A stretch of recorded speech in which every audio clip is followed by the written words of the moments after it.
el gobierno con su locomotora minera energética, que hoy parece que no es una locomotora que apoya la vida, sino que por el contrario es una locomotora que busca la muerte de los territorios. En el primer orden de los trazados que vamos a hablar es el trazado de Sogamoso Norte Nueva Esperanza. Un trazado que tiene unas implicaciones porque está pasando por las zonas altas de varios municipios, entre ellos Cachipay, La Mesa, Anolaima, San Francisco. Municipios que tienen cuencas hídricas de vital importancia para el río Bogotá y para la zona del Gualibá. Estos trazados son torres de 500.000 voltios. Tengo que decir que estos trazados, estas torres, tienen unos impactos en los animales, y me refiero a las aves migratorias. Aves migratorias que van a morir por colisión o por electrocución. Pero además de eso, es claro que las torres de alta tensión, por su gran frecuencia energética, deshidratan las especies herbáceas que se encuentran a su alrededor, creando especies pirófilas. O sea, vamos a hablar también de incendios forestales provocados por estas torres de alta tensión. Además, la descomposición o la reconfiguración molecular que hace estas frecuencias eléctricas sobre el territorio van a poder impactar las aves, las abejas, los cucarrones, el agua, las cuencas hídricas. Entonces las comunidades en los territorios se han venido preparando, han venido trabajando, han venido informándose. ¿Qué es el resumen de todo esto? Es que la información de los proyectos se ha mantenido en reserva. La UDME, la Unidad de Planeación Minero-Energética, viene desarrollando junto a la empresa Energía de Bogotá y a las empresas públicas de Medellín la ejecución de estos proyectos. Proyectos que no se les informan correctamente a la comunidad, proyectos a los cuales le mienten a la comunidad, pero que además de eso ha sido un ejercicio muy difícil de poder que la gente participe activamente. Nosotros decidimos empezar a hacer una investigación juiciosa. En el día de hoy, un veedor de Suezca, un veedor que viene trabajando en contra de estas líneas de alta tensión, que es un médico experto con una especialización en salud pública, y es el doctor Gustavo Leal. El doctor Gustavo Leal hoy nos va a contar cuáles son las diferencias entre los campos electromagnéticos. Campos que se diferencian entre la telefonía celular y entre la transmisión energética. Un saludo para nuestros acompañantes, a la productora general Sandra Bernal, a nuestra camarógrafa Ana y a nuestro máster Cristian. Cristian, por favor, mándanos el primer clip del doctor Gustavo Leal.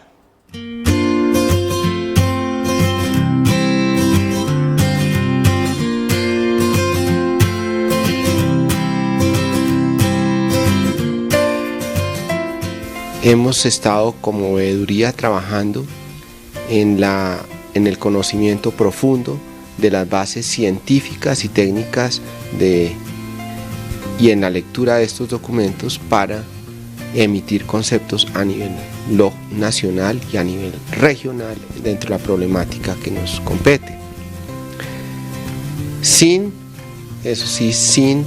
dejar a un lado los conceptos muy válidos que tiene la Organización Mundial de la Salud y otras agencias como la Agencia Internacional de Radiación. En este sentido, hay debate. A la pregunta, hay un debate grande. Y yo, para orientar a los que nos están observando en cámaras, diría que hay en la actualidad dos grandes áreas de estudio. Una hace referencia a los campos electromagnéticos generados por ondas de altísima frecuencia y bajos voltajes, como es el campo de la telefonía celular, de los teléfonos inalámbricos, de los hornos microondas, todos elementos que utilizamos en nuestra cotidianidad. Y otro gran capítulo es el relacionado con campos electromagnéticos, donde tenemos las redes de alta tensión, donde manejan unas frecuencias bajas, por debajo de 60 Hz y unos voltajes muy altos, muy altos. Estamos hablando para las problemáticas locales 235.000 voltios o inferiores, y redes también que van de 500.000 voltios en la carga básica, pero que en sobrecarga pueden llegar hasta 750.000 voltios. Entonces eso ya nos pone sobre la mesa en dos temas. Uno, quién observa y desde dónde observa una problemática y cómo la aborda. Y dos, el tema muy complejo de la física y de la electrónica, que es de la ingeniería eléctrica, que es ver de qué tipo de campos electromagnéticos estamos hablando.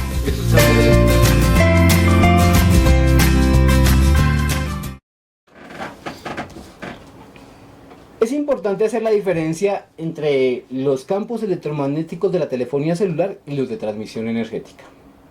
En el día de hoy nos acompaña desde la mesa Cundinamarca Margarita Gómez, veedora del territorio, y Elsie Hernández, veedora de Cachipay.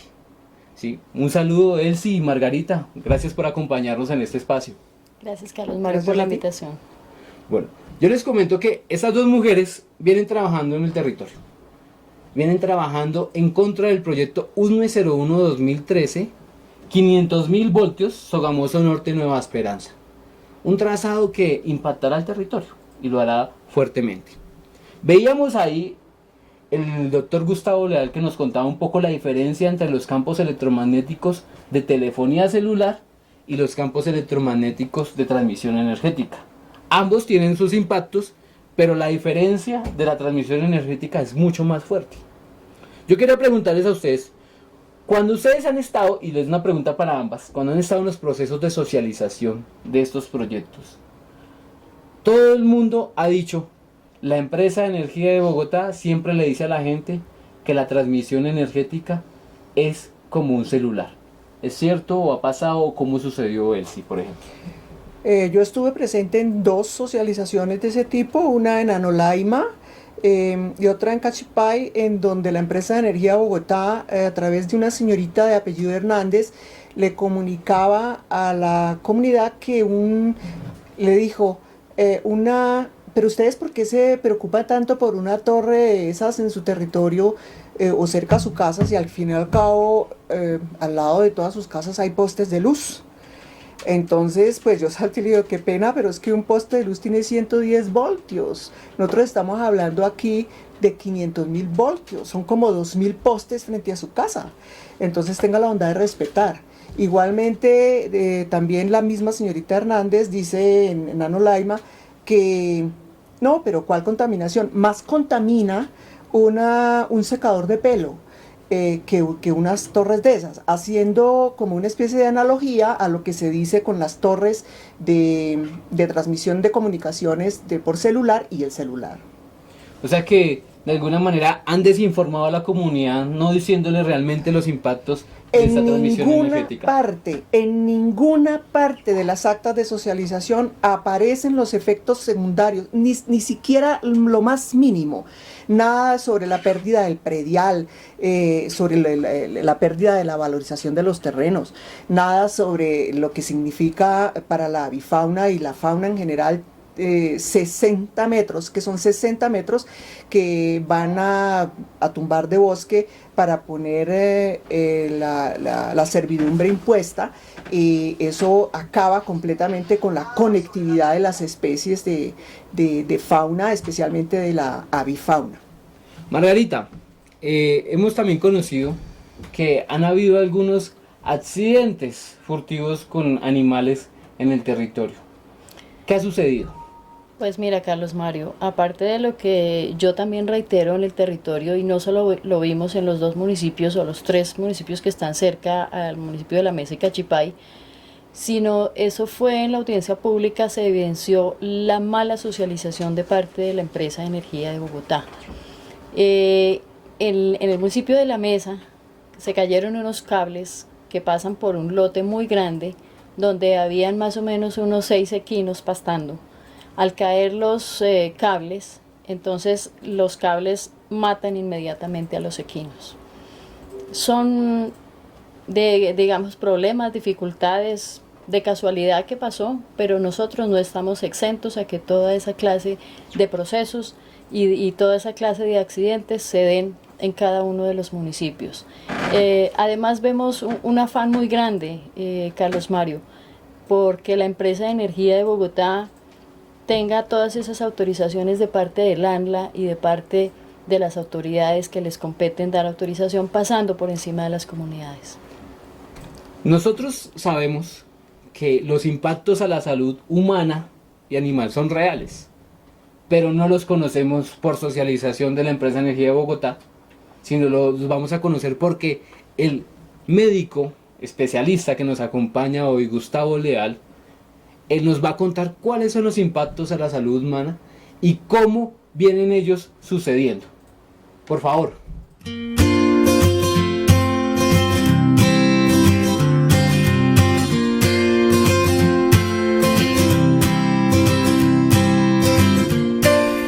Desde la veeduría hemos trabajado siempre desde una lectura cautelosa, aguda de los documentos científicos. Refiriéndonos a un documento que tengo sobre la mesa que se llama Grupo Bioiniciativa 2012, nos habla de más de 12 impactos en salud. Si a ese campo electroquímico se le pone un medio externo de unos altos voltajes con bajas frecuencias, ese campo electroquímico se ve alterado, sea en una planta, sea en un animal, y por ende estamos hablando de su impacto en la salud, en los seres humanos y en salud pública. Desde esa perspectiva hay cambios a nivel endocrino. Bioiniciativa 2012 explica claramente cómo los ciclos hormonales en los individuos se ven alterados. Estos ciclos hormonales están regulados por una serie de sustancias, en este caso la melatonina. La melatonina es uno de esos agentes hormonales endocrinos que regulan el funcionamiento del organismo. Si en presencia de campos electromagnéticos bajan los niveles de melatonina, se alteran funciones vitales. Bioiniciativa revisa y eso nos permite hablar de cómo eso puede ser un agente. Esta exposición a campos electromagnéticos con cambios endocrinos puede generar, ya hay suficiente evidencia científica, a cáncer. Pero no solo eso, tenemos cambios en el sueño, puesto que los niveles de melatonina están relacionados con los ciclos circadianos, los ciclos biológicos de vigilia y sueño. Estamos hablando también que como células, que somos componente de millones de células, esas membranas celulares, si están afectadas para todo el sistema endocrino, están afectadas también para el sistema cardíaco, para el transporte de iones a través de membrana. Por lo tanto, se habla de problemas a nivel cardíaco en los individuos. No voy a entrar en el detalle, nos daría para otro espacio, pero también podemos ir sumando a otros efectos. Está el tema de la regulación de hormonas de lo que llamamos los médicos el ciclo hipotálamo hipoficiario, y ese ciclo hipotálamo hipoficiario son mensajes que se dan desde una glándula a otra para que se responda en consecuencia con una carga de hormonas que se generan, y si hay unos campos electromagnéticos, esto también se altera.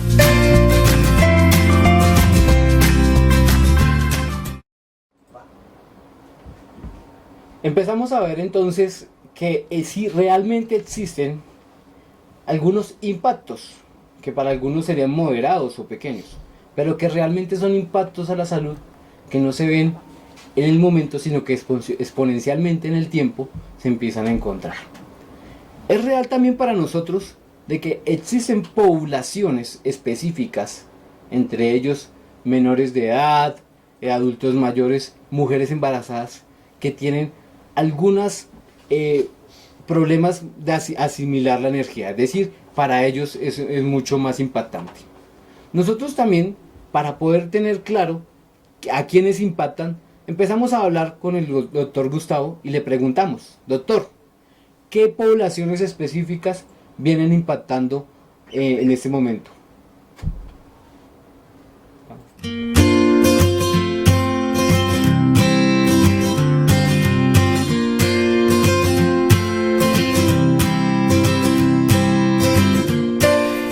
Los grupos más importantes de investigación han demostrado por estudios epidemiológicos multicéntricos, es decir, llevados a cabo en diferentes lugares del mundo, prospectivos, es decir, que parten de la fecha de hoy y se proyectan a 10, a 20, a 30 años, como estudios retrospectivos, es decir, que tomando los datos de las poblaciones hoy y mirándolas hacia atrás, han evidenciado que la población infantil es especialmente susceptible a cambios en la sangre, lo que conocemos en el lenguaje muy popular como los cambios que llevan a la leucemia de la niñez.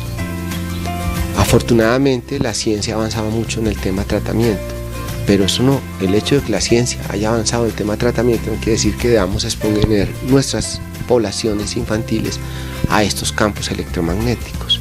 Y aquí viene uno de los problemas más importantes.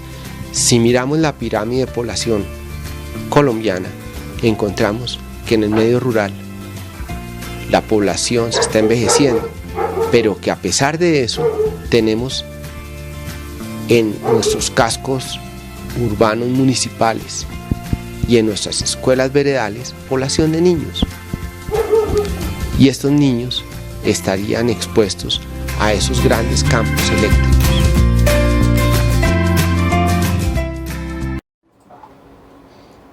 Nosotros creemos como organización Alianza por el Agua que el principio de precaución debe regir cuando no se tiene claro cuáles son las afectaciones. Cuéntanos un poco más del principio de precaución. Sí, está en el artículo primero de la ley 99 del 93, es uno de los principios fundamentales del derecho ambiental que debe ser absolutamente respetado, el cual dice que cuando no hay una certeza científica en cuanto a un fenómeno de tipo ambiental que tiene repercusiones en la salud humana o en la avifauna o en la afectación que sea, si no hay una certeza científica se debe actuar, de acuerdo al principio de precaución, se debe parar ese tipo de proyectos. Lo dice la ley. Pero entonces ha sido claro que la empresa de energía de Bogotá tampoco ha acompañado estos procesos de salud pública, por el contrario los ha abandonado. Y encontramos también que en las jornadas de socialización, que es uno de los temas más graves de la participación, la gente no termina vinculándose al proceso como tercero interviniente, no acompaña tampoco las caminatas de los estudios ambientales, sino que por el contrario uno podría decir que son estudios ambientales que no denotan nada. Margarita, ¿existe en la mesa Cundinamarca alguna experiencia con un estudio ambiental que no está relacionado con el territorio? Bueno, pues se empezó desde el año 2015 con unas reuniones no con la sociedad, sino con la administración. Entonces tenían reuniones con la alcaldesa, con el secretario de Planeación y se tuvo con el secretario de Medio Ambiente, y si no es porque se está preguntando a qué va ese proyecto, porque la gente no entendió y se citó a una nueva reunión. A través de los derechos de petición empezaron la empresa de energía de Bogotá a sentirse un poquito coaccionadas por la comunidad. Fue ahí cuando solamente empezaron ellos a tratar de hacer reuniones, Pero explicaban, Carlos Mario, lo que dice mi compañera Elsie. ¿Cómo va usted a comparar que su celular le genera radiación y una torre también le genera radiación? Entonces eso no es gran cosa. Realmente estaban minimizando esas empresas con toda digamos, el desparpajo del mundo, diciendo que lo que genera una torre en radiación lo genera un celular, un secador, una plancha. Eso es falta de respeto hasta con la misma comunidad. Y en varias de esas reuniones, no por querer dañar los proyectos, sino por el mismo respeto a la sociedad, nos opusimos a firmar actas de socialización, que es lo que siempre le pedimos a la comunidad. Las actas de socialización no se deben firmar porque ellos las están usando para decir: ya ustedes dieron el permiso de intervenir sus sitios, sus territorios. Usan helicópteros, usaron drones, se murieron muchas aves. En un caso, uno de los avicultores tuvo la muerte de sus aves porque bajaron con un dron, las aves se asustaron y finalmente él perdió todo eso. No quiso desafortunadamente hacer la demanda. Y otras ocasiones en las que el helicóptero vuela un helicóptero sin ninguna explicación, la gente no sabe. Inclusive en esa época, estoy hablando de 2015, el alcalde de esa época quiso hacer un sobrevuelo, pero a él sí le impidieron hacer ese sobrevuelo porque le pidieron muchas cosas para poderlo hacer. Entonces vemos que no solamente la empresa de energía de Bogotá, sino la UPM también en otros municipios están pasando por encima de las comunidades, Carlos Mario. Precisamente para que terminemos de conocer los impactos, el doctor Gustavo Leal nos hace unas conclusiones para que tengamos claro cuáles son los impactos a la salud humana y por qué estos proyectos de línea de alta tensión sí afectan a las comunidades, y porque afectan a las comunidades tienen el derecho a autodeterminarse. Por favor.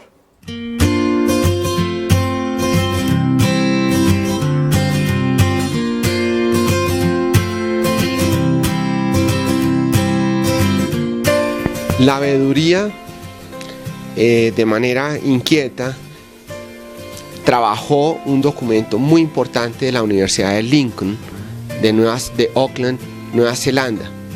Es uno de los estudios más compactos que hay epidemiológicos sobre el impacto de campos electromagnéticos de redes de alta tensión en el tema salud, y está referenciado en la literatura internacional y ustedes lo pueden encontrar en internet. Resumiendo, ¿cuáles son los temas centrales frente a las afectaciones? Diría que son los siguientes: trastornos neurológicos, trastornos mentales, trastornos cardiopulmonares, trastornos reproductivos, incremento en el riesgo a algunos tipos de cáncer, trastornos dermatológicos, trastornos hormonales, trastornos inmunológicos, y ya por grupo de edad podríamos decir que el riesgo potencial de estas complicaciones es mayor en los siguientes grupos de edad: edad pediátrica, tercera edad, mujeres embarazadas y lactantes. Entonces, esto resumiría su pregunta sobre impactos. Cada uno de estos capítulos que he mencionado pueden ser consultados en la literatura. Algo final: hemos hecho espacios de diálogo y de conversatorios largos para demostrar desde la literatura que hay una gran afectación, no solo sobre el ser humano, sino también sobre mamíferos, sobre el tema de las poblaciones de abejas, de polinizadores, porque también tenemos la perspectiva de hablar la importancia de mantener un territorio sostenible en su productividad, y campos electromagnéticos afectan aves, afectan insectos y son una amenaza para la vida y para todo el recurso biológico de la región donde se implantan estas redes.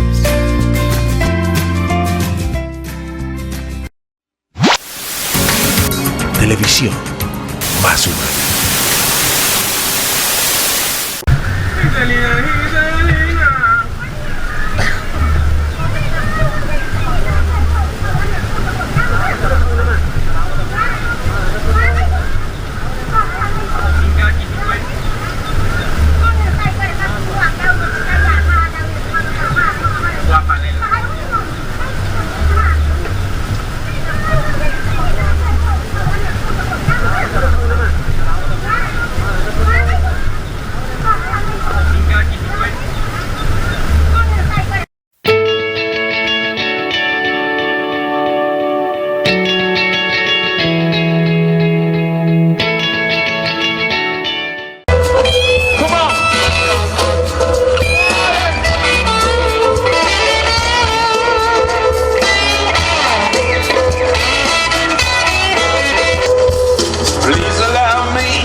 Televisión más humana.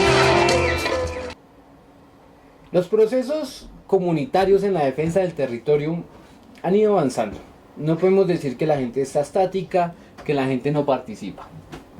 Tenemos entendido que el día de ayer, por medio de la veeduría de Cachipay, se radicó una acción popular en contra del proyecto 01-2013 de Sogamoso Norte Nueva Esperanza. ¿Es correcto? Y Elsie, cuéntenos sobre qué derechos y con qué estructura se presentó esta acción popular. Sí, gracias. Este proyecto digamos que hay una tangente que tiene que ver con lo del río Bogotá, pero solamente como en un 40%.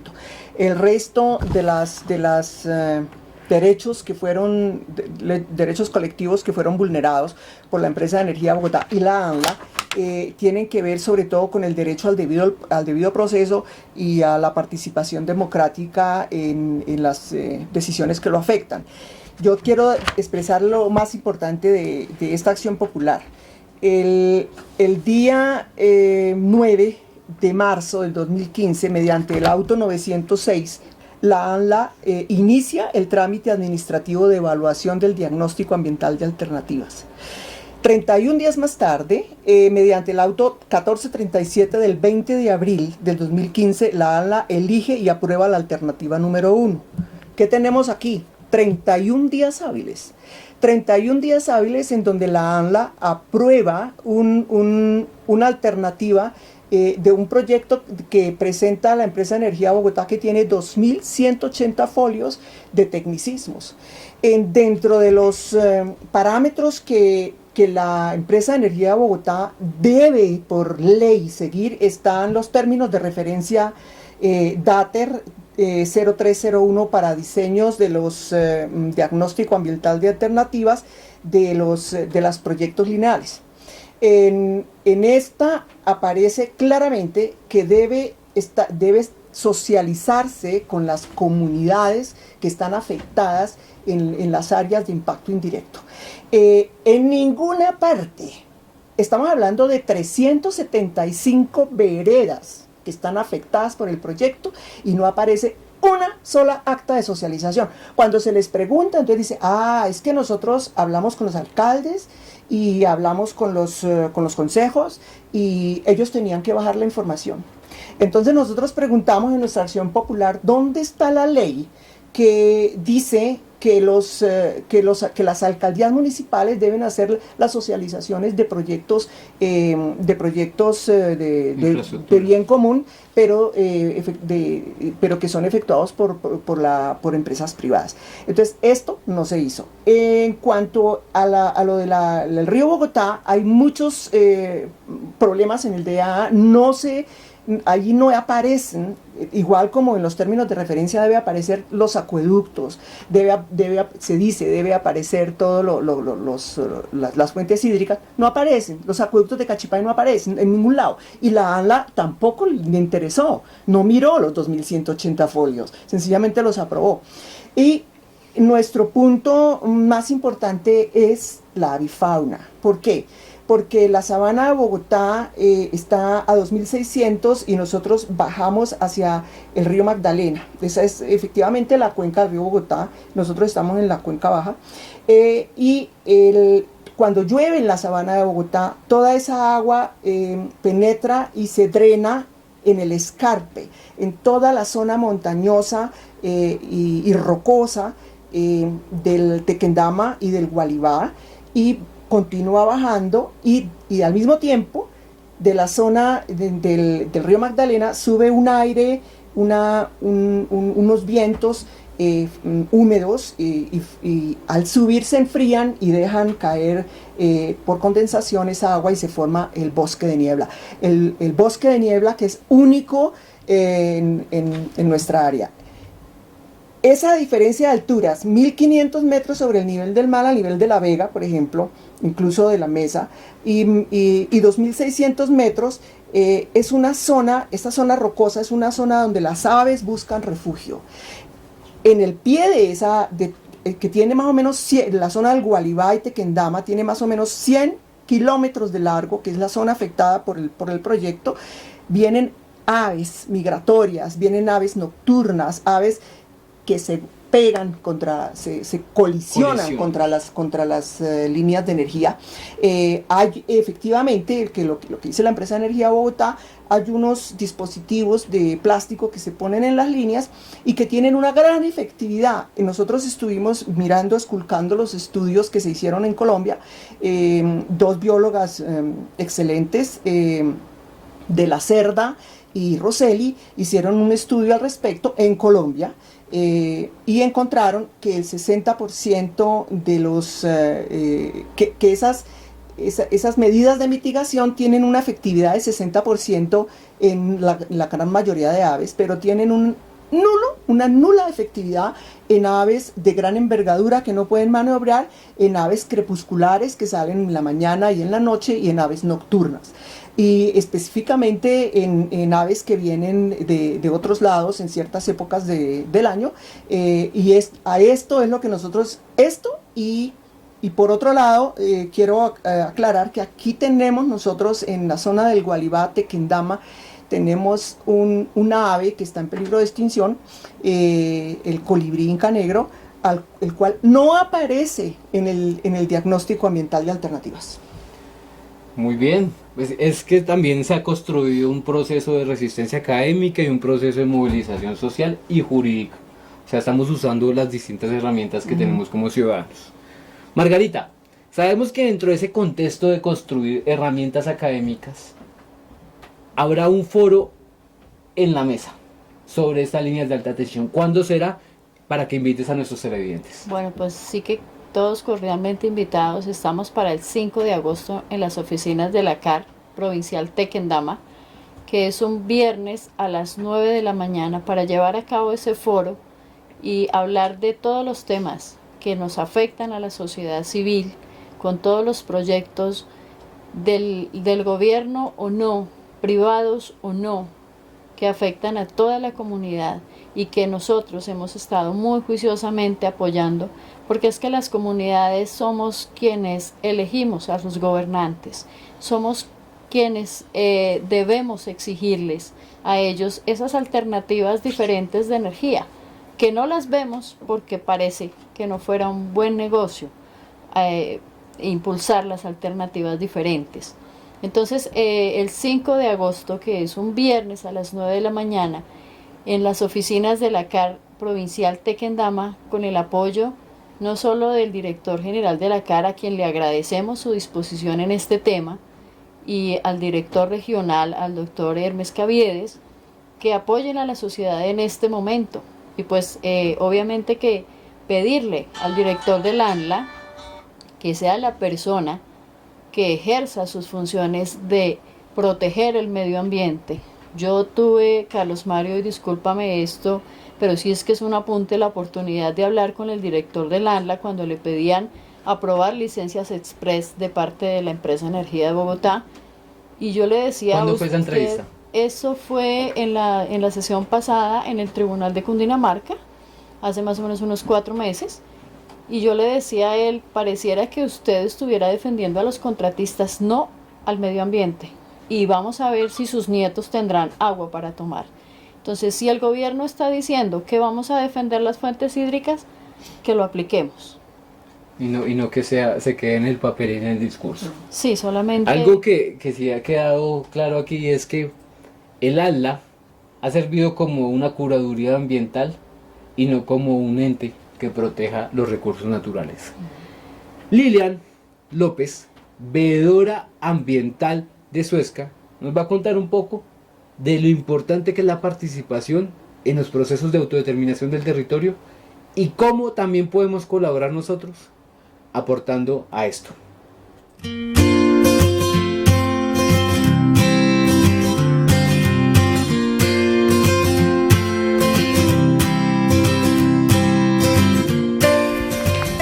Principalmente me gustaría enfocar la respuesta basada en el derecho que tenemos los ciudadanos de participar y decidir sobre nuestro territorio. Nosotros el día de hoy nos encontramos en Suezca, que es un territorio estratégico para la vida, para el ambiente, para la sostenibilidad. En el desarrollo de los proyectos específicamente que hemos venido teniendo en la región, como por ejemplo el desarrollado por la empresa de energía de Bogotá con el interés de hacer unas torres de alta tensión, no hemos sido vinculados al proceso como ordena la norma y la constitución política.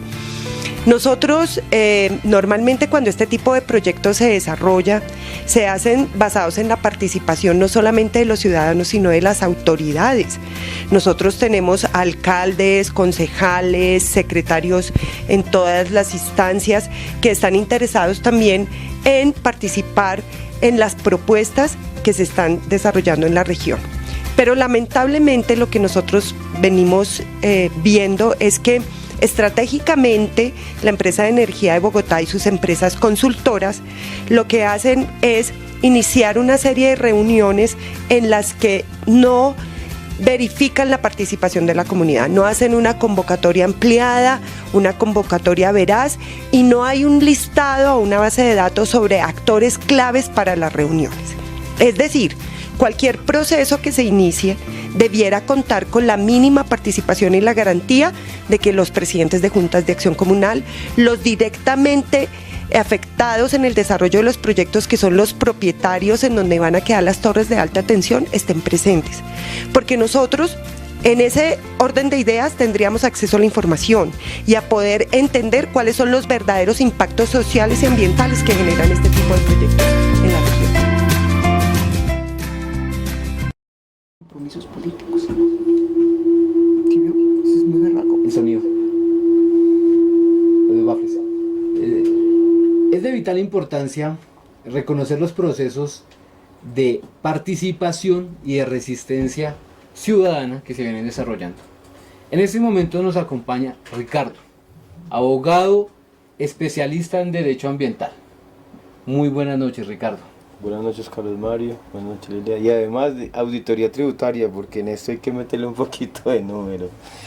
Gracias. Ricardo viene trabajando en Choachí, en contra de varios proyectos que afectan la naturaleza y la comunidad. Sí, correcto. Pero él conoce muy bien el proyecto Nueva Esperanza. Un proyecto que ya viene avanzado, que ya va en adjudicación, que lo está ejecutando las empresas públicas de Medellín.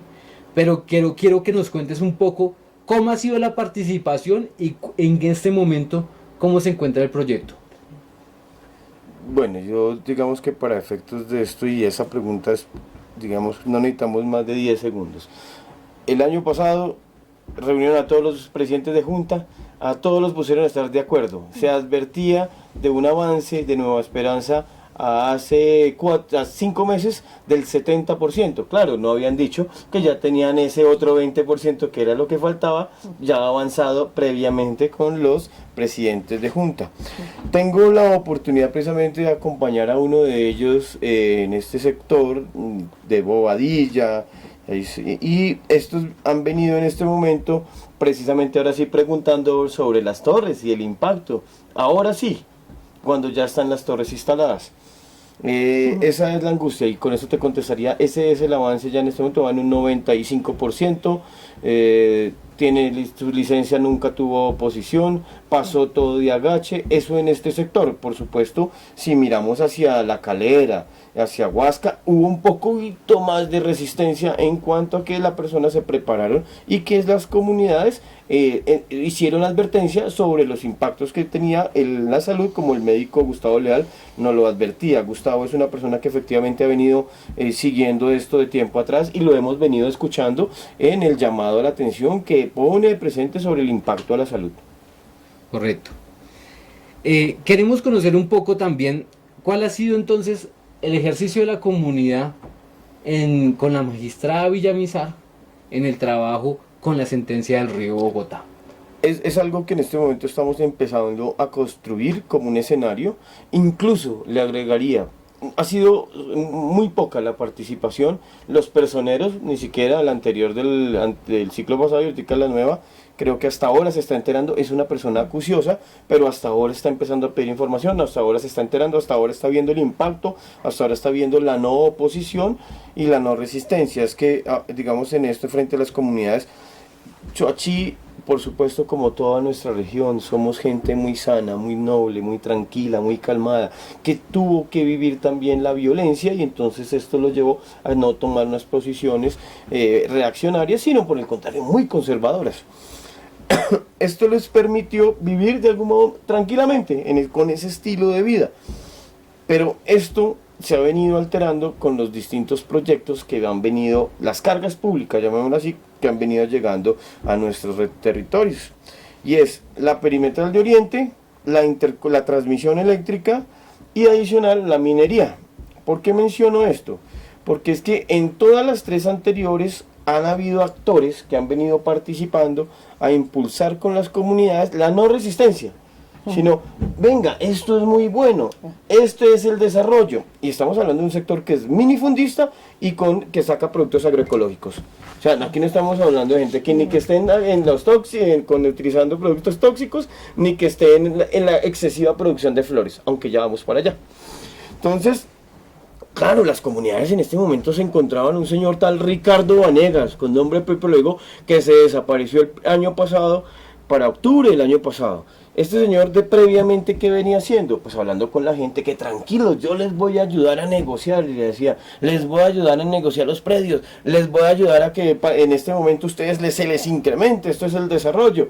Este señor, pues obviamente hizo su tarea para que la gente no hiciera oposición, y por eso se desaparece hace casi ya un año. Mientras que en el último periodo fue que llegó una empresa y quisiéramos ver al señor Ricardo Vanegas negociando un metro cuadrado por encima de los 6.000 pesos, que es lo que están ofreciendo. Entonces, él les hablaba de millones, 10 millones. Entonces, claro, la gente tenía una expectativa muy distinta. Y así lo hicieron con cada uno de los proyectos. Entonces, la gente estaba, cuando le digo que hablaba con el presidente de Junta, ya no es gratis, que él me está diciendo, es que este señor nos dijo esto. ¿Quién es Ricardo Vanegas? Señor propietario de las canteras del Codito, aquí en Bogotá.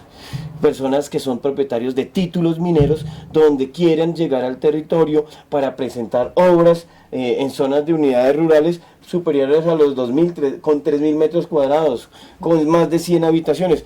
Ese es la disfraz de la licencia de construcción, porque es que en el mismo sitio, la misma familia, con la junta directiva de una empresa que se llama Vipassana, digo empresa, porque estos no son nada de meditación, Vipassana Colombia, en su junta directiva tiene la familia Moller. La familia Moller, los mismos del título minero, en las zonas de que estamos peleando allá, la Vipassana. Entonces resulta que la gente tienen intereses, construyen aquí, y por debajo están peleando títulos mineros en el Consejo de Estado contra las corporaciones autónomas. Vemos que esto es más grande, ¿no? Sí, por eso. Entonces ahí vemos esas necesidades y ya identificamos esas personas, y por eso la acción de las comunidades se redujo hasta poco, pero ya ahorita, tarde, pero estamos despertando. Ah, bueno, eso es importante. Quiero que contextualicemos un poco breve, es que nos cuentes un poco de si esta mañana hubo con la magistrada Villamizar, hubo entonces una sesión donde el tema de Torres fue importante y se tocó. ¿Qué pasó allá? No, el tema de esta mañana era la fuerza pública con referencia a a lo que va a pasar en el proceso de paz y cómo la fuerza pública debe implementar lo que ya dice la ley sobre los planes de policía ambiental.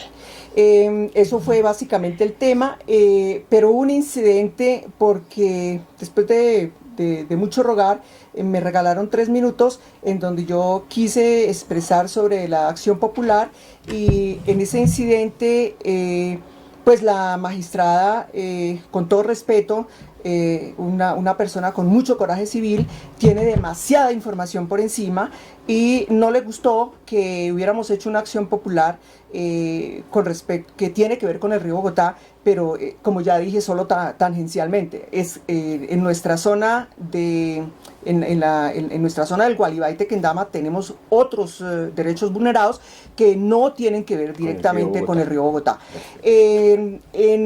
Veo ahí de todas maneras que hay una especie de pirámide de poder.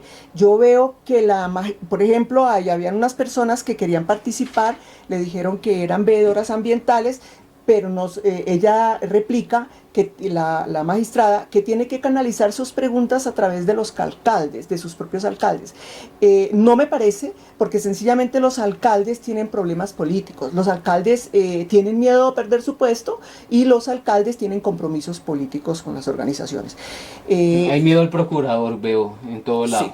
Otro tema que no se ha tomado realmente ahí y que es muy importante, yo he estado en 3 sesiones de esas, es, regáleme 3 segundos, el plan de desarrollo.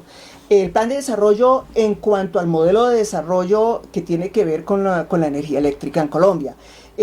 Sabemos que el 99.9% de la energía eléctrica en Colombia viene de las hidroeléctricas y de la quema de material fósil. Todos hablan de que nosotros los ambientalistas somos radicales y queremos volver a la Edad Media y no nos gusta. No nos gusta el desarrollo, y no es eso, no es el desarrollo sino el modelo de desarrollo. Entonces cuando ellos dicen eso, están poniendo ejemplos y diciendo, mire, el Canadá, qué lindo, queremos ser como Estados Unidos, queremos ser como Alemania y Francia, pero ninguno de ellos se ha tomado el trabajo de estudiar los planes de desarrollo energético de esos países. Entonces, volviendo al tema en cuanto al sistema nacional, Alemania tiene una cuota de 33% que tiene que ver con las plantas de energía nuclear, que desde hace 15 años para acá se han ido acabando por decisión del Estado por la peligrosidad de la radioactividad. Un 33% que es mixto, en el cual aquí no se ha implementado la quema de basuras. La quema de basuras en grandes cantidades se utiliza para producir agua caliente, que además produce energía eléctrica, y está también la eólica. Y ojo, un 33% es energía solar, por obligación. Y esa energía solar es por ley que la tienen que cumplir. Entonces, al señor de la UPME, en uno de los de allí con la magistrada, dice sencillamente que en Colombia es inviable la energía solar porque sencillamente no hay luminosidad. Cuando en Alemania, en la revista Focus, hace 2 meses salió precisamente este tema, en donde la energía solar alcanza un campo entre el 49% y el 28%. El 28% es en el invierno, cuando no hay sino 7 horas de luz al día, y en el verano, cuando hay 18 horas de luz, alcanza a ser el 48% de toda la energía del país. Entonces, ¿de qué modelo de desarrollo estamos hablando? ¿No? Eso hay que planearlo. Bueno, a propósito, estos ejercicios académicos se vienen desarrollando, y hablando del modelo de desarrollo, en días pasados, en Tabio, un municipio muy activo, donde yo sí podría decir que el único alcalde comprometido con la participación de la gente en este proceso es el alcalde de Tabio. Y hubo un foro que se llama Tabio dice no a las líneas de alta tensión. Por favor.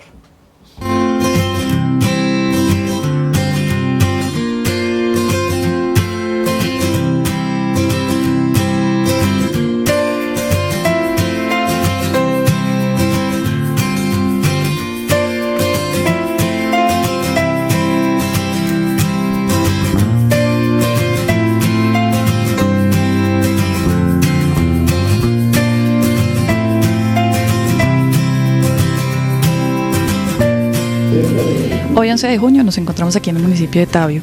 Estamos escuchando a la comunidad, a las veedurías y a las entidades locales hablar de no a los proyectos de transmisión energética de la Unidad de Planeación Mineroenergética UTME. Escuchemos qué nos dice la comunidad.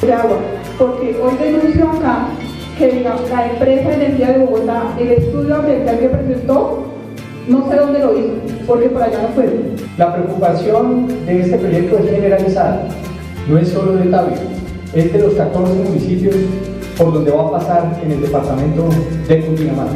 Nosotros tenemos en la cuenca alta, en los municipios de Gachazipasco, es que se escribe un equipo técnico haciendo la evaluación de ese estudio de impacto ambiental y se lo hacemos llegar a la magistrada Villamizar a su despacho.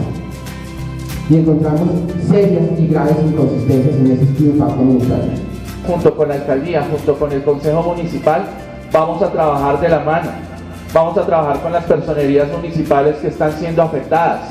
Vamos a trabajar con los líderes comunales de distintos municipios. Que pasa por nuestro municipio, fragmentando de norte a sur nuestra reserva forestal, es la más perjudicial, pues deteriora de manera notable nuestros recursos naturales, en especial el recurso hídrico, el cual por muchos años y de manera juiciosa ha venido protegiendo y preservando nuestro municipio. Tenemos comprobaciones, tenemos evidencias del gran daño a la salud que producen esos lactomatos. Esto es nuestro paisaje de allá, es la paz que tenemos y esto es por lo que nos lo van a cambiar. Nos van a cambiar y por destierro, porque tenemos que irnos. Entonces es también empezar a ver qué es el concepto de desarrollo. ¿El desarrollo hacia dónde va? ¿Hacia producir grandes capitales? ¿O el desarrollo va a producir calidad de vida? La reflexión que he venido a traer acá es, primero, como ciudadanos tenemos que tener una apropiación del conocimiento de la biodiversidad de nuestro país y de nuestros municipios y cómo la actividad humana la puede afectar. Asisto al primer encuentro regional para tratar el tema de las implicaciones y consecuencias que nos va a traer el proyecto Norte 230 kV de la empresa de Energía de Bogotá. Este es un encuentro que se promovió a partir de la Personería Municipal de Tabio, la Alcaldía Municipal, con la ayuda de la Asamblea Departamental de Cundinamarca, para que las autoridades nacionales del orden nacional y departamental escucharan a la comunidad de Tabio sobre la problemática del proyecto Chivor. Implicaciones varias. La primera es la desvalorización de los predios. La afectación de los bellos paisajes que tenemos en los municipios. Lo tercero va a afectar el domo salino de Catedral de Sal de Zipaquirá. Resulta que el pueblo de Tabio tiene 11 acueductos y por donde van a pasar las torres de energía es precisamente por encima de esas fuentes naturales. Entonces la comunidad, las autoridades y todos los habitantes de Tabio estamos como un solo hombre defendiendo lo que hemos conservado durante tantos años. En el día de hoy desarrollamos una ponencia que se llama Modelo de Desarrollo y Resistencia Ambiental.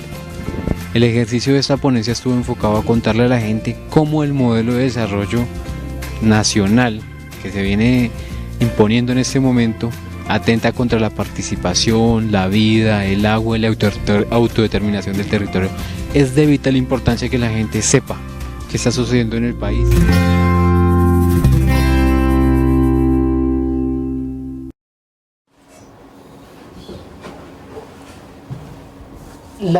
La gente viene trabajando, viene encontrando documentos, una lucha continua con los derechos de petición, con la adquisición de la información, con el ejercicio finalmente de la participación, ¿sí?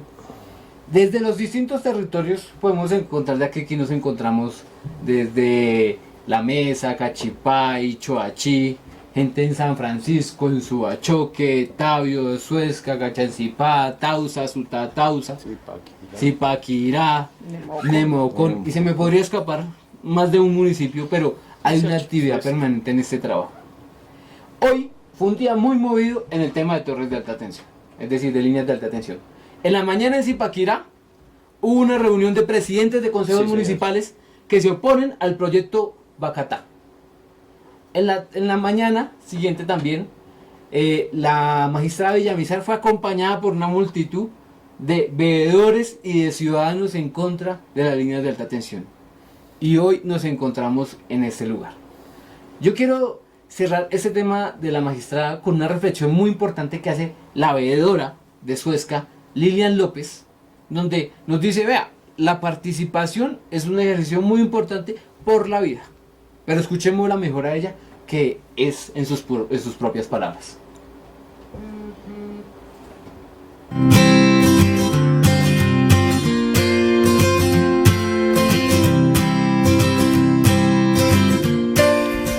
Bueno, la importancia pues está dada sobre el desarrollo sostenible, o sea, a lo que le apunta la sentencia del Río Bogotá es a planificar el territorio para que haya desarrollo sostenible. La relación directa que hay entre la defensa del medio ambiente y el desarrollo sostenible pasa porque efectivamente la sentencia protege, tutela los derechos al recurso natural que hay sobre la cuenca del río Bogotá. Sobre todo nosotros en estos municipios que son Villapinzón, Chocontá, Suezca y Sesquilé, estamos en la cuenca alta del río Bogotá, en donde se produce el recurso, en donde todo lo que suceda sobre este territorio impacta aguas abajo. Entonces, la sentencia lo que busca es entender que haya unas estrategias claras, contundentes, un manejo apropiado para la planificación del territorio. ¿Cómo se amarra esto con la sentencia? Es que la sentencia también está, o la magistrada, perdón, en este caso, está interesada en saber cómo impactan este tipo de proyectos que son de gran impacto ambiental y social a la región, porque efectivamente lo que se busca efectivamente con la sentencia es la protección del recurso hídrico, y al tener este tipo de proyectos de desarrollo que no solamente es uno solo el que tenemos aquí en la región, sino que estamos abocados a otro tipo de proyectos grandes, porque además Suezca es como un eje central de estos municipios que yo mencioné ahora. Hay una serie de información de que no solamente vienen en proyectos en temas energéticos, sino también el tema de ya tener doble calzada que va prácticamente desde Bogotá hasta Tunja. Todo este tipo de cosas nos pone en un escenario en donde efectivamente la región está expuesta a muchos cambios, a cambios en la población, en la dinámica poblacional, está expuesto a cambios en el cambio en las actividades productivas, pero sobre todo estos proyectos de gran impacto que son de infraestructura, de grandes empresas, proyectos de energía, pues sencillamente ponen en un tema, en una situación muy riesgosa los recursos naturales de la región. Todo el que piense en la paz y el que le guste cantar, pues que se venga conmigo. Yo quiero que sea mi amigo y algo le quiero enseñar.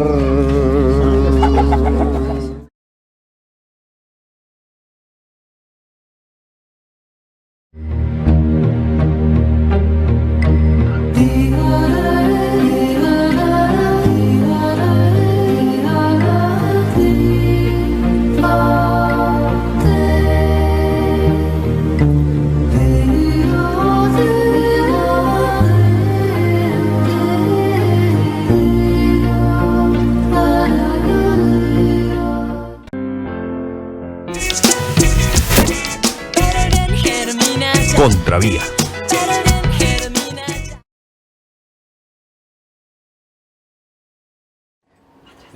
La participación de la gente ha sido muy importante, pero en este momento hay un COMPES del año 2013, del 20 de agosto, que nos habla de la participación para la ejecución de estos proyectos. Yo le pido a Ricardo Perdomo que nos ilustre con mayor claridad cómo está reglamentado ese COMPES. Bueno, más que reglamentado es la motivación que tiene. Cuando uno empieza a leer el documento, 3267 del 20 de agosto del 2013, efectivamente empieza a evidenciar una serie de hechos que son los que pondrían de presente las administraciones, que son los que le están poniendo talanqueras a que las licencias se demoren en su expedición. Entonces, de ahí a que sacáramos el concepto de las licencias express. Este COMPES le recomienda a toda la administración, y en este caso yo me quiero referir desde el Estado colombiano, desde su institucionalidad, y en este sentido podríamos responder también tanto funcionalmente desde la gestión pública o en términos de ordenamiento territorial, desde los planes de ordenamiento territorial, donde le advierte en este andamiaje se advierte que las consultas previas, y para efecto de esto entonces está el Ministerio del Interior, una resolución que modifica, que era la 01 y modificaba la 010 hoy día, entonces solo las indígenas, las poblaciones rom y las negritudes serán consultadas previamente. Los demás para un proyecto de interés nacional, donde afecta a toda la nación, como diría la ley 99 en todas las actividades, curiosamente pues no podemos participar. La resolución 01 del ministerio sí nos tenía todos, hoy día ya no. Y más cuando existen organizaciones que vienen desde la base y adicionalmente que no solamente participan, sino que vienen organizativamente también funcionando. Entonces, este es uno de los elementos que presenta precisamente el COMPES, diciendo, oiga, mire, las comunidades organizadas son un problema. La cantidad de normatividad que tenemos y el exceso de tiempos para que se expidan los actos administrativos. Entonces se le recomienda al Estado colombiano vía decreto, porque ahí es donde desaparece la tridivisión del poder, donde el legislador cumpla sus funciones, el gobierno acuda a la suya y la parte judicial, los jueces, ejercer el control. Hoy día ha sido vía judicial, hoy día ha sido por respuesta de las acciones de las comunidades, que diríamos es el tercer elemento para enfrentar, mitigar, corregir, compensar, incluso ejercer control a lo que debería por términos de función pública hacer los operadores administrativos. Entonces, precisamente nos dieron fue la facultad por decreto al gobierno para que desblindara lo que desde los años 70, 1970 en Colombia se había venido protegiendo con el Código de Recursos Renovables para Colombia. Entonces, en este momento, desafortunadamente yo diría, vía contrarreformas, se ha venido afectando los tratados internacionales que ha firmado Colombia, la Constitución colombiana, la Ley 99, porque es que precisamente en este momento, nosotros, la participación ciudadana es el elemento que dentro de un modelo neoliberal es lo último que desean. Entonces, es ahí donde precisamente, mira, quiero terminar con esto, es donde desde hace 20 años, si comparamos los mapas de justicia ambiental, Colombia viene a ser el segundo país del mundo con conflictos ambientales. Y en ese momento partíamos precisamente de las hidroeléctricas. Partíamos del problema de lo que significaba el Quimbo, Hidroetango y todo esto de ahí para adelante. Hoy día estamos ya en la transmisión y se nos dice que la energía es para nosotros cuando la energía está siendo comercializada con el fin de llegar a Argentina y llegar a Canadá, saltando a Estados Unidos porque allá tienen un sistema distinto para producción de energía, pero ya hoy día llegamos a México. Hoy día ya llegamos a México. Entonces, esto hace que la ANLA pase por encima de las comunidades. No, el ANLA tú mencionabas ahorita como una agencia, no, la ANLA es una autoridad, ella tiene funciones, es la autoridad de licencias ambientales, no es una agencia como la de Nacional de Infraestructura, donde precisamente este COMPES hace referencia a los temas mineros, a los temas de infraestructura y a los temas minero-energéticos, y es que efectivamente ahí van de la mano. Por eso quieren desblindar, te insisto, desde ese momento desblindaron las comunidades, desblindaron todo. Les ha tocado a los jueces, producto de las acciones populares que han presentado las comunidades, entrar a mirar y revisar, pero la solución no es la consulta popular. La solución al final no es la de la acción popular, no es el referendo que estamos de pronto en un momento logrando conseguir con la comunidad frente a los procesos en sus comunidades. ¿Por qué? Porque ahí tenemos el caso del río Bogotá, ahí tenemos el caso de los cerros orientales, frente a la estructura ecológica principal de la ciudad. Y están en este momento, la solución, lo que creía la comunidad que podría llegar a ser la solución, que era llegar al fallo, en este momento el fallo se ha vuelto más engorroso. Vemos la ampliación de la Petar Salitre, lo que está significando, el dinero que cuesta y las afectaciones a las comunidades que viven a menos de 70 metros, barrio Cortijo, pongo el ejemplo, donde hoy día están las comunidades demostrando que después del cierre de un centro que tenía, entre comillas, llamémoslo botadero de basuras, a estos centros de depósito también. Entonces, hoy por hoy, lo cerraron en el 1985 y hoy por hoy la naturaleza se recuperó. Y hoy por hoy, por unas excavaciones que hicieron en forma cóncava, también le introdujeron arbustos nativos endémicos, no son propios de ahí, los pusieron, pero pese a que los pusieron se recuperó, y hay unas especies de curís, de aves, y en menos de 20 años, hoy día esos muchachos, esas familias que llegaron a habitar esos lugares, han visto cómo se ha recuperado el territorio, y hoy día le dicen a la Secretaría de Ambiente, no nos ponga un parque aquí, no nos ponga la planta de tratamiento aquí están dejando también algunas vertimentos sin que lleguen a la planta de tratamiento, tampoco entonces están ustedes tratando todas las aguas, mejor dicho, están poniendo una serie de elementos donde las comunidades están participando y demostrándole que no es la solución el fallo judicial. Aquí tenemos otro ejemplo, frente a la conectividad, donde también se está viendo ya afectado, diríamos, oiga, si nosotros, escúchame, me voy a robarle unos segundos más, si nosotros nos vamos vía tutela y empezamos a demandar, al final, ¿qué nos están contestando cuando llegamos a la segunda instancia después de todo este trámite? Señores, ahí tienen la vía del desacato, no presenten tutela y váyanse por el desacato. En últimas, si nos vamos como usted de pronto le pudo haber pasado hoy en la audiencia, señora magistrada, vamos a presentar otra acción popular, pero ¿por qué si es que ya está esta? Lo mismo va a pasarnos con Cerros Orientales, nos va a decir el magistrado Palomino, ¿para qué presentan más si aquí está el fallo de Cerros Orientales? Con un agravante, la perimetral de Oriente. Están mirando en los Cerros Orientales hacia el costado occidental de Bogotá con un plan de manejo, una zona de adecuación, y por el otro lado del cerro que están presentando un plan de manejo de conectividad con los páramos del sistema más importante del mundo, Sumapaz, Cruz Verde, Chingaza, y en la mitad le van a atravesar una vía. Y uno encuentra que en los mapas, en la cartografía que entregó ahorita la CAR, versión mayo, al magistrado Palomino y al Ministerio de Ambiente, encontramos que no aparece esa obra.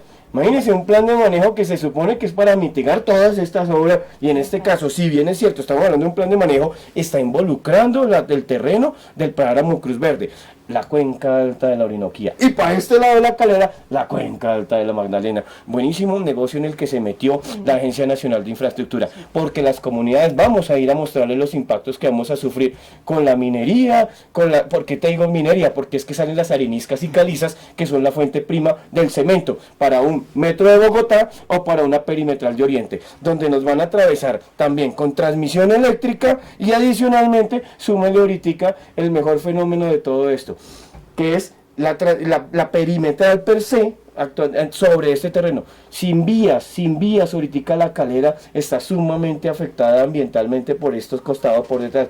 Sin vía, mire todo lo que está sucediendo. ¿Cómo será cuando tengamos ahorita una vía que va a romper con la conectividad de Sumapaz, Cruz Verde, Chingaza hacia los Cerros Orientales de Bogotá? Ricardo, nos estás planteando un mapa de conflictos ambientales no más en alrededor de Bogotá.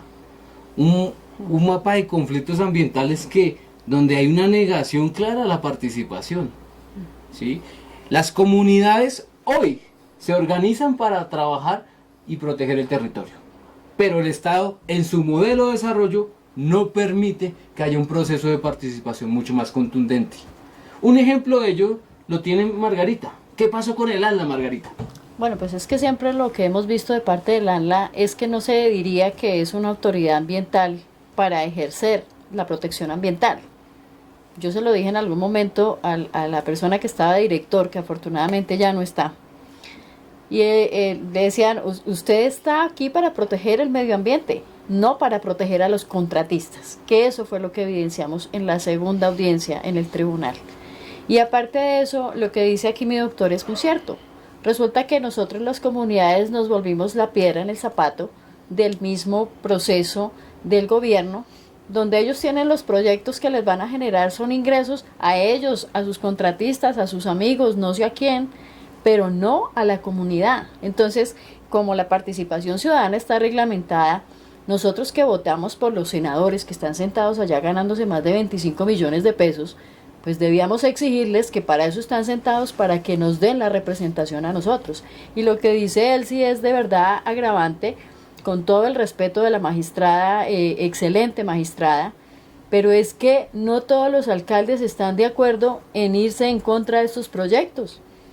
Entonces, ¿cómo tenemos nosotros representación con los alcaldes si la sociedad civil no se puede manifestar sino a través de sus alcaldes, y si su alcalde está de acuerdo con el proyecto, pues estamos de verdad vulnerados los ciudadanos en pedir y en exigir lo que a nosotros nos compete como ciudadanos, el cuidado al medio ambiente.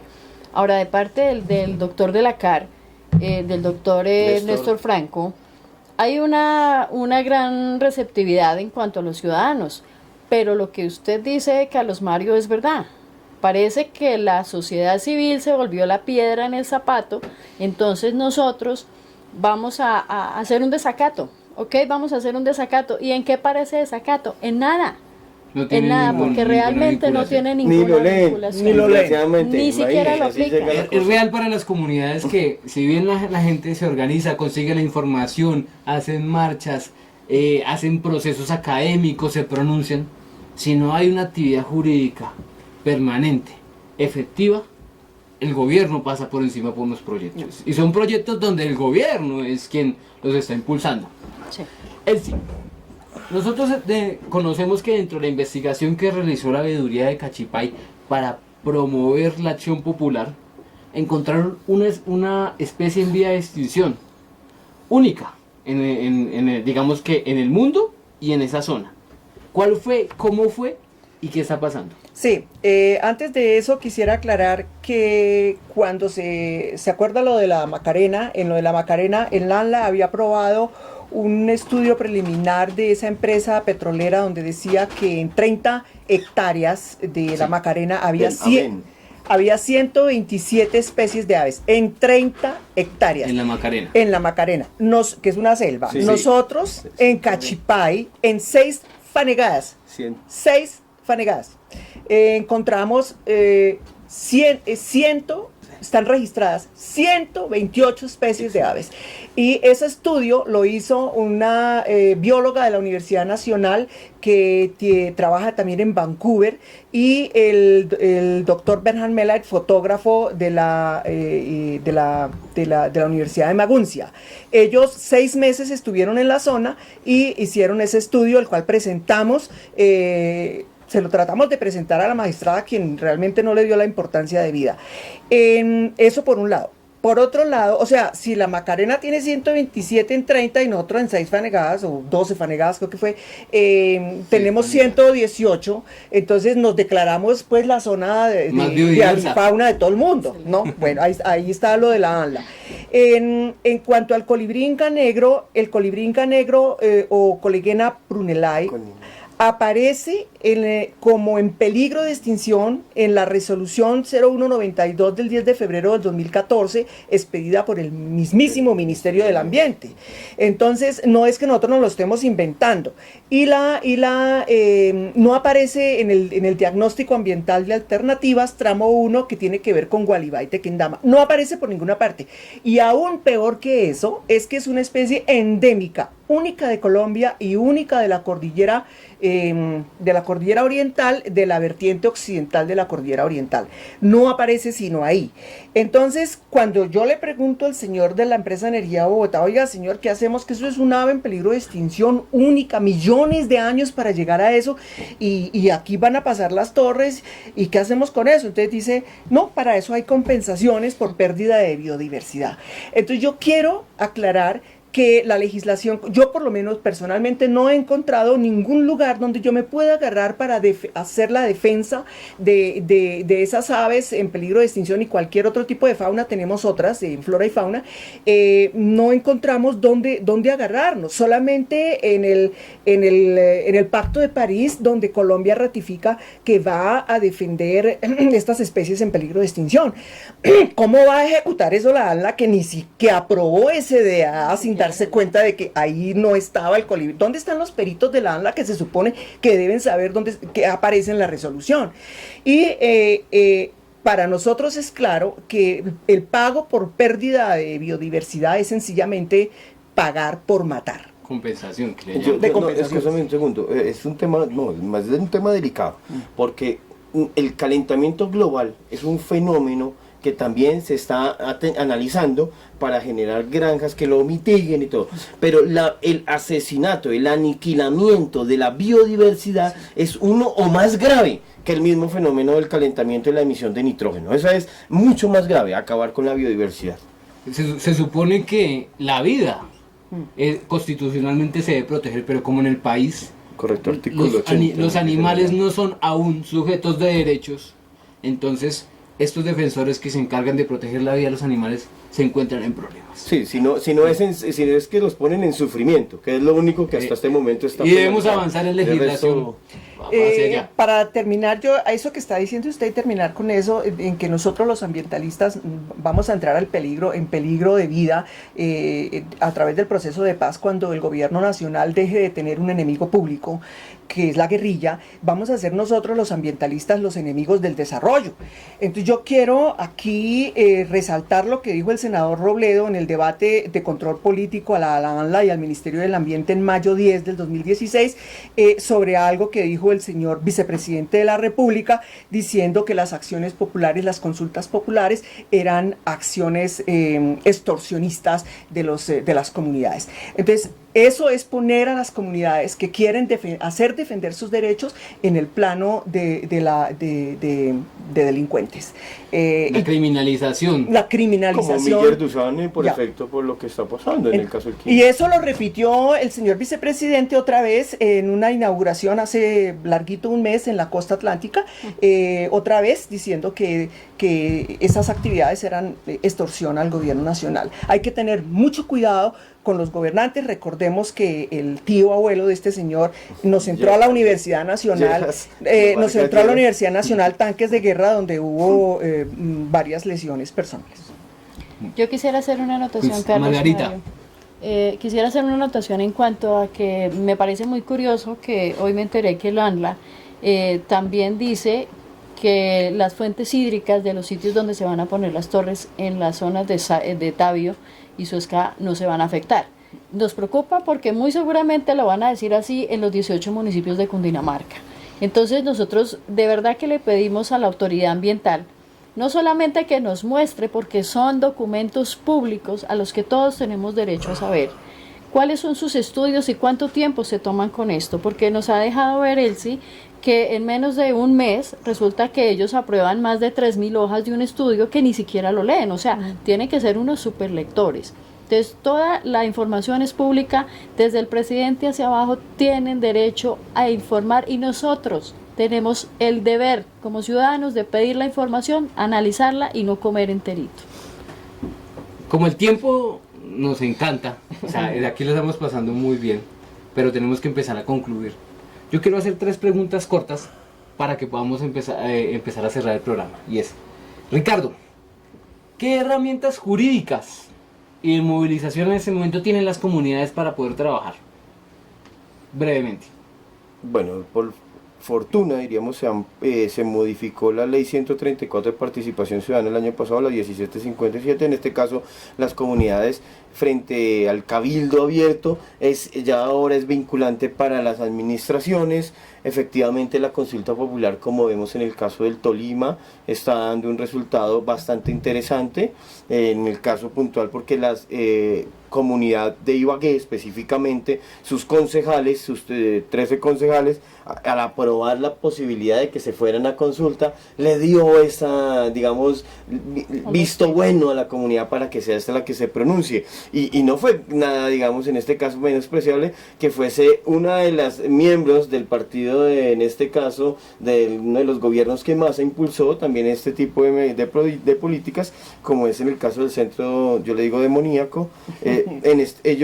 La concejal apaga, ya anecdóticamente cuenta cómo apaga con el teléfono, porque por fin la llamaban del nivel central, decían, en 4 o 5 años que he hecho, pues nunca me habían llamado, hoy me llaman, apaga su teléfono y vota al sí.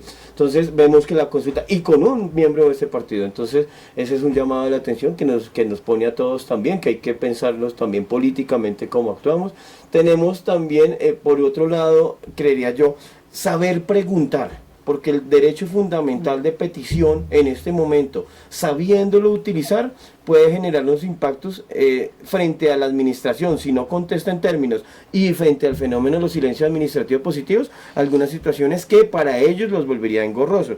Entonces, hay un mecanismo por excelencia que hoy por hoy se está aplicando en muchos lugares, y es la constitución y creación de veedurías ciudadanas. Las veedurías ciudadanas hay que generarles un trabajo per se. Las veedurías, por su naturaleza, deben mirar la contratación, la participación, la contratación, la eficiencia de los funcionarios, y per se, pues, recibir las quejas de la comunidad, ¿no?, en el ejercicio de su participación. Pero a ellas hay que darles dientes. ¿Y cómo se les da dientes? No es propiamente con informes con conclusiones y recomendaciones que emitan estas, sino generando sistemas de alertas tempranas. Sistemas de alertas tempranas que nos van a permitir, así como en este momento ahorita le estamos diciendo al UBNE, a todo lo que significa este proyecto, a las alcaldes y a los concejales, que en ese momento su aprobación, su visto bueno, va a generar un impacto negativo que posteriormente, como comunidades, demandaremos ante el riesgo que se llegue en este momento a efectuar, hasta disciplinaria y penalmente, porque ese es el papel que vamos a efectuar como veedurías. Y todo lo que firmen de aquí para adelante, vamos a buscar, a ustedes los vamos a buscar puntualmente, señor funcionario, para identificar qué fue lo que firmó. Esa es la forma en cómo en este momento las veedurías, a través de los sistemas de alertas tempranas, le van a hacer las advertencias a los funcionarios, diciéndoles pilas con esta situación. Aquí se viene un riesgo. ¿Y qué es riesgo en materia de esto? Que mire que es una de las cosas que no tienen en cuenta los diagnósticos de alternativas ambientales, que es los diagnósticos de riesgo, de amenaza de riesgo. Esos diagnósticos no aparecen por ninguna parte en los estudios de los diagnósticos de alternativas ambientales. ¿Qué aparece con estos estudios? En estos estudios, cuando uno va a mirar el riesgo, y como te lo digo, el riesgo es amenaza por vulnerabilidad sobre capital social más capital institucional. ¿Qué quiere decir toda esta fórmula? Es una fórmula que desde la medicina, y mírelo, desde la salud, que debería empezarse a analizar qué tanto es la amenaza que suma bajo ciertas oportunidades. Si usted tiene en este momento, llegáramos a ser picados 2 personas por chikungunya, pues de pronto no hay problema, pero cuando usted ya tiene 10 picados por chikungunya, pilas que ahí tiene una alerta enorme. Aquí pasa lo mismo, aquí frente a la salud, cuando empecemos a ver sobre esa franja de 60 metros que tú proponías, que en este momento nos están presentando, efectivamente, cuando empecemos a ver los cánceres, las leucemias y todo este tipo de situaciones, pues entonces ¿qué vamos a aprender? Y ese día, no crean que no vamos a estar preparados para advertirles a las administraciones todos estos hierros, si es que procede. Ahora, el tema también de qué acciones tenemos, la inconstitucionalidad. ¿Quién dice que en este momento, cuando se dio la participación para estos proyectos y nosotros haber dado la viabilidad para termoeléctricas, para hidroeléctricas, donde ni siquiera llega el agua, donde tienen que vivir pueblos como Cucunúa con racionamiento de 3 horas y le piensan meter una termoeléctrica? Curioso. O sea, estamos frente al estado de hecho de cosas inconstitucionales. Tenemos que empezar a aplicar la tutela, pero con una creación de estar en un estado de hecho de cosas inconstitucionales, como lo que le pasó a los presos frente a la salud y frente a toda la indefensión que se encuentra en las políticas públicas del Estado colombiano. Por desgracia, qué país tan hermoso, qué país como lo vende mafia salvaje, y al mismo tiempo mire cómo lo destruyen las autoridades ambientales. Bueno, un panorama difícil, pero hay que seguir trabajando. Margarita, el 5 de agosto vamos con Foro Ambiental sobre líneas de alta tensión. El 5 de agosto. ¿Qué más se viene en la mesa Cundinamarca? Bueno, pues vamos a ver si nuevamente reactivamos la conciencia ambiental de todas esos funcionarios, como dice aquí el doctor. Nosotros tenemos que ejercer acciones de repetición sobre esos funcionarios que han hecho las cosas mal y que han puesto a los municipios a responder por simplemente sus firmas, y entonces ahí nos sentimos apoyados y nuevamente no por dar muchas venias, pero sí agradecer a la CAR, que por fin yo la veo trabajando al lado de nosotros como debe ser, solamente que debe estar protegiendo el medio ambiente, que eso es lo que siempre hemos pedido. Entonces nuevamente les invito a que el 5 de agosto a las 9 de la mañana estemos en la CAR Provincial Tequendama, para que abramos un poquito la mente a todos estos daños, a todas estas afectaciones. Y yo pienso que también a través de los derechos de petición y a través de todas las acciones que nos permite la Constitución y la ley, solicitarle a los señores senadores muy allá sentados, muy bien sentaditos, inclusive hasta relajados a veces en sus sillas, que un poquito se pongan la mano en el considere si sus nietos o sus bisnietos van a tomar agua o solo es energía, o solo es negocio, o solo es billete. Yo diría que ya mismo, ellos mismos. Y yo pienso una cosa muy, muy importante en este momento, y es que el ANLA tiene que sentarse con nosotros y tiene que respondernos cuál es la obra que está haciendo. Porque ¿cuál es la responsabilidad? Realmente no hemos visto las ejecuciones del ANLA. Lo que hemos visto es lo que vimos en Caño Cristales, todas esas autorizaciones, líneas express, todo eso es un fiasco para lo que nosotros estamos pensando hacer. Ahora, el señor ministro de Medio Ambiente tiene una responsabilidad bien grande con nosotros. De pronto seremos la piedra en el zapato, pero nos encanta. Y afortunadamente lo que nosotros, y yo le decía al señor gobernador de Cundinamarca, afortunadamente la vida nos da la oportunidad de no tener que depender de sus contratos ni de nada que tenga que ver con el gobierno para defender el medio ambiente, que esa es la posición que tenemos en este momento, afortunadamente. Muchas gracias, Margarita. Elsie, Acción Popular, Veeduría Ambiental, Trabajo con Comunidad, ¿qué más viene? Yo quiero contarle a la comunidad en general que la empresa de energía de Bogotá, de manera muy solapada y callada, pero que ya lo descubrimos, porque la CAR me lo comunicó porque le solicité esa información, solicitó una sustracción de varios distritos de manejo integrado para pasar el proyecto Sogamoso Norte. Ese es el distrito de manejo integrado Cerro Manjuí en su parte occidental. Está el distrito de manejo integrado Páramo de Guargua, que tiene que ver, creo, con Pacho, por el lado de Pacho. Y está el Parque Nacional, el Parque Laguna Verde. El alcalde de Nemocón hoy me dijo que también en Nemocón pidieron sustracción de un parque que de 2 hectáreas y pucho, también pidieron la sustracción, y la CAR me contesta que debo aportar las pruebas para evitarlo.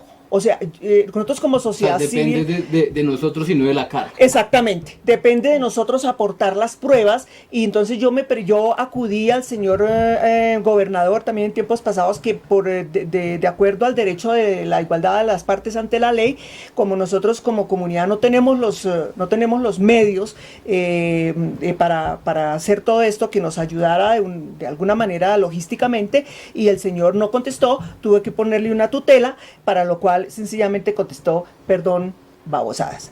Y finalmente quiero decir que algo hemos aprendido de estos aspectos de socialización, y es solicitarle a la comunidad, cuando vayan a esos lugares, cuando caigan por allá en paracaídas todas esas empresas, no asistan a los lugares de socialización, no vayan, no firmen, no se dejen por favor tomar fotos, no se dejen grabar, y toda la información que quieran tener, que sea por derecho de petición.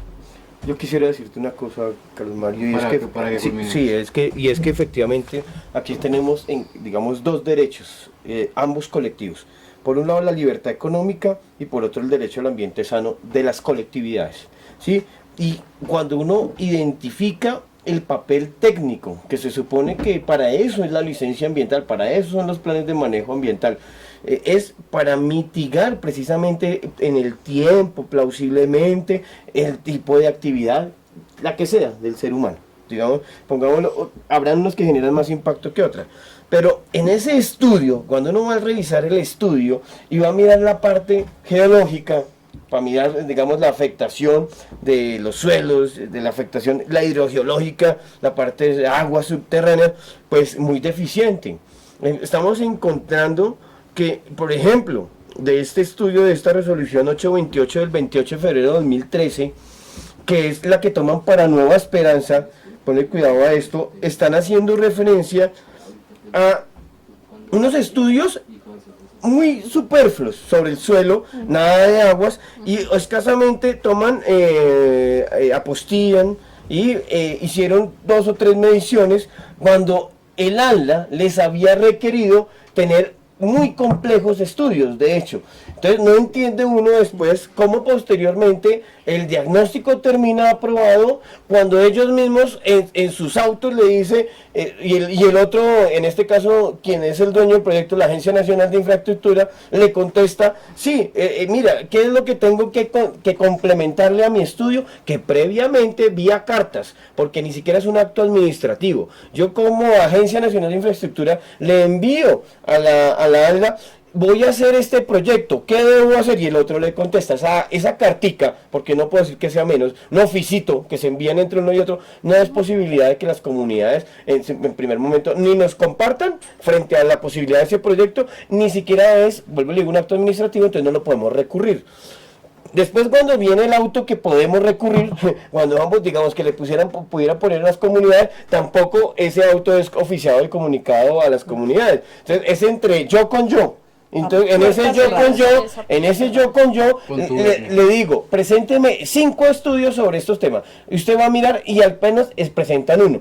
Y con ese uno de Nueva Esperanza, ríanse, están asumiendo para la perimetral de Oriente el mismo estudio geológico. Y donde están diciendo que ahí los suelos, la roca, ni siquiera es permeable. Están diciendo, cuando estamos en roca totalmente permeable, están diciendo que no lo están. Es así, que en Apia y Castilla, pues sacan petróleo.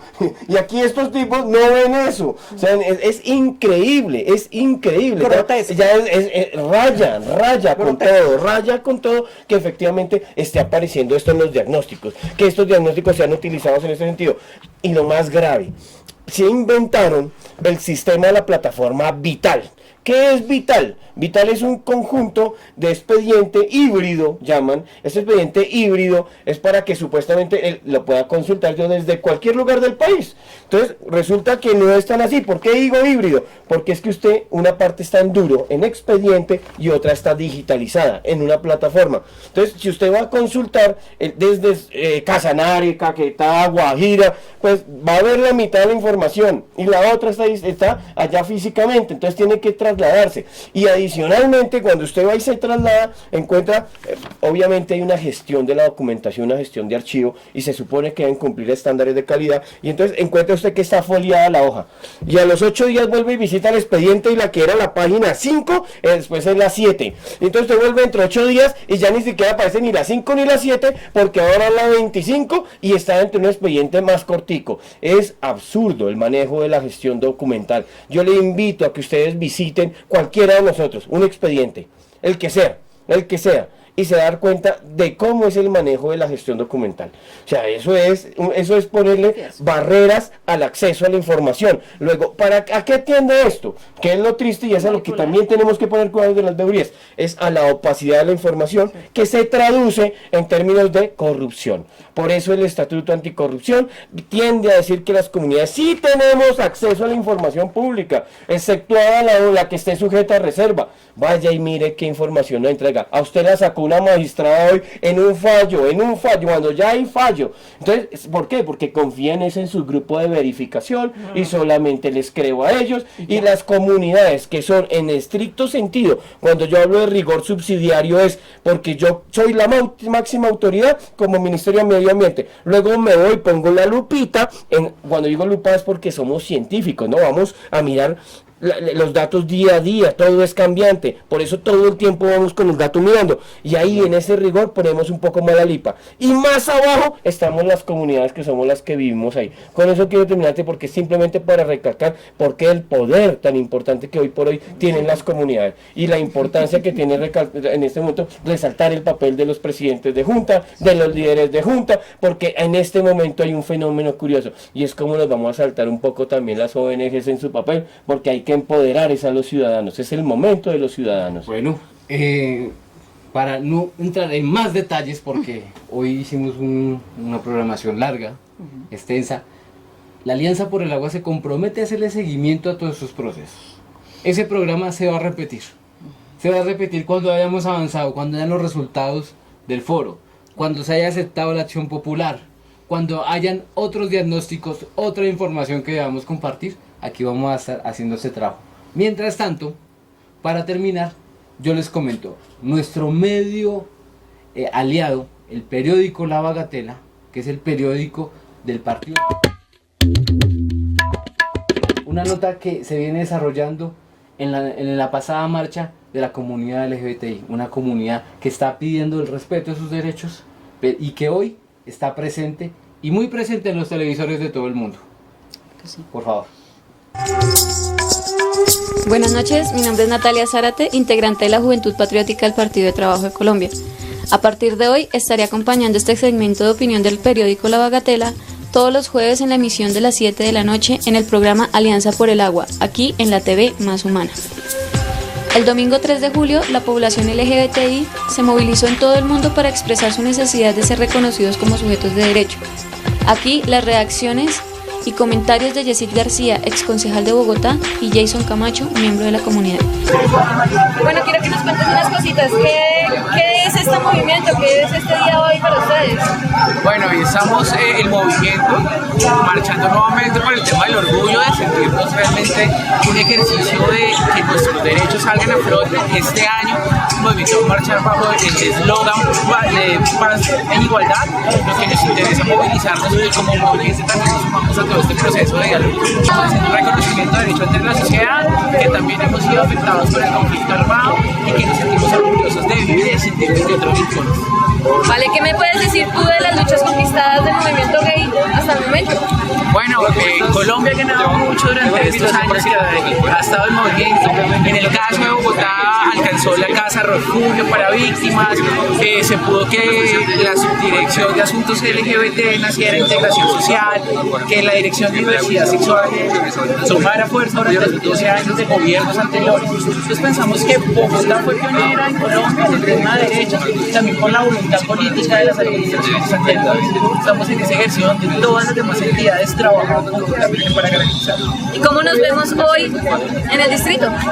Bueno, pienso que Bogotá Mejor para Todos no reconoce el movimiento, no ha reconocido los movimientos dentro del plan de desarrollo, no estamos dentro de los indicadores, dentro de las metas, como puntos claves, todo está de forma muy global, muy etérea, entonces no hay una forma de medir el impacto y el alcance que van a tener frente a la protección y garantía de nuestros derechos.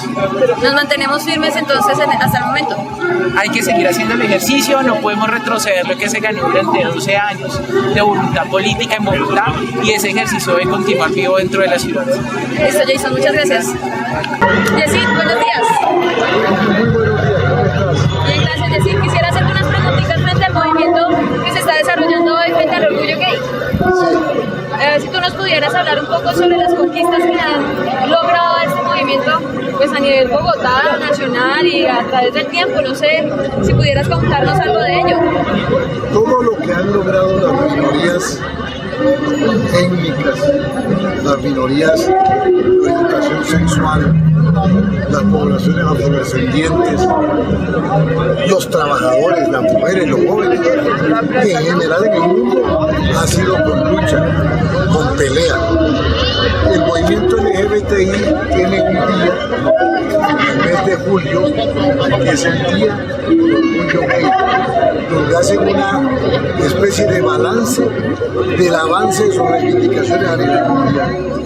Yo creo que en el caso de Colombia, pese al atraso normal de Colombia, el movimiento LGBTI ha logrado conquistas como la igualdad, va para el matrimonio igualitario, la adopción, para que se le respeten las prestaciones sociales de los cónyuges del mismo sexo. Pero sobre todo, Colombia ha ganado en tolerancia, en derechos, en inclusión. Yo siempre he sostenido que el problema LGBTI no es un problema de ellos y de ellas, es un problema de todos nosotros, de la sociedad, de los demócratas que luchamos por los derechos de la gente. Mejor dicho, el movimiento LGBTI no se entiende sin el respaldo heterosexual, no se entiende sin el respaldo de la seguridad de las personas, partidos políticos que defienden la democracia y sobre todo la ampliación de la democracia, la inclusión y la tolerancia. El próximo jueves acompáñanos en la entrevista de Edwin Palma, dirigente del Abuso, tema Pacific Rubiales, aquí en La Bagatela TV.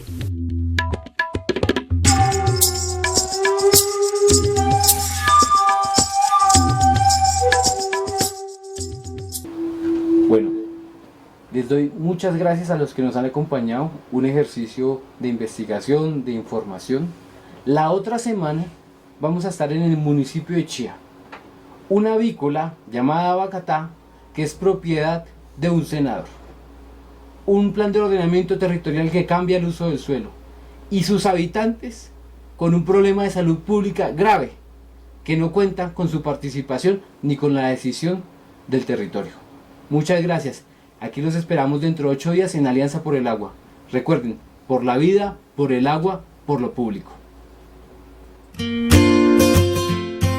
Televisión Más Humana y registrourbano.com presentan Alianza por el Agua.